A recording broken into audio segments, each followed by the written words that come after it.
सकाळ संध्याकाळ एकच टेन्शन. ती म्हणजे असं भाजीला काय करावं.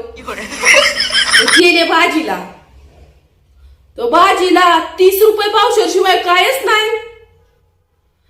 मग मी थोडं मोठं मन केलं. 30 रुपयाची घेतली पावशेर वांगी. तो पावशेर मध्ये 4च वांगी आल्यात. हाय का आता म्हणलं जाऊ द्या मरू द्या, चौघांना 4 फती आलं.